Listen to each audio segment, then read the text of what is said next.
Middle East and the Bush administration policies toward the Middle East. Okay, these are live pictures now of the Pentagon. You can see this thick black smoke.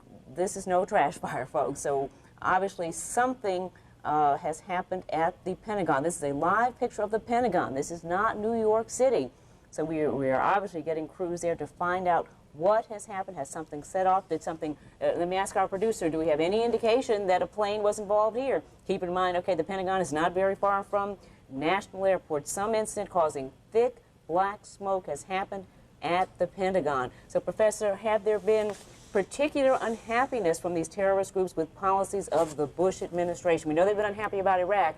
Any other Mark, I want to stop you right here. We do have an urgent wire now saying another aircraft, unbelievably, has crashed into the Pentagon. This is a preliminary wire. We will seek to confirm this, but this word just into us from our newsroom that perhaps another aircraft went in there. We should also point out here that, as the professor has pointed out, there is no ready defense for this type of attack. Now, the Pentagon may be a different story there, and this is something we're going to check into right now. But as far as the Twin Towers, the World Trade Center goes, no apparent attack there. But now we're hearing that they're evacuating the West Wing of the White House. The West Wing, of course, is where the president's office is. The president is not there, but where the vice president has an office, the national security advisor.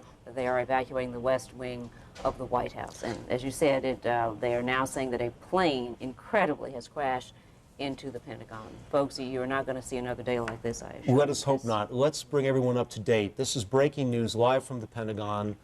Pentagon, you can see, almost totally obliterated by smoke. Apparently an aircraft has crashed into the Pentagon. We want to make it clear when you say obliterate, simply that you cannot see it, because we are not suggesting that the building has molested. We are not sure the extent of the damage could be considerable, but we do want to make it clear that in some of the pictures you can see the building is still standing, but the smoke is so thick that you cannot even see the building at this point. Okay, we do want to make that clear.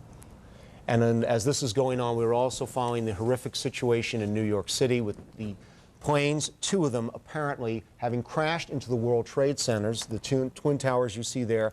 One of those now, we have fair confirmation, an American Airlines flight hijacked after takeoff from Boston. Now, that leads to all sorts of other questions. We don't know who was on board that plane, how many people were on board. How many people were on board that. Let me just get back to this Pentagon situation, of course, developing in our own backyard. Of course, this is the military center of the United States, the command center, and Associated Press reporters saying they saw, he or she saw the tail end of a large airliner plunge into the building.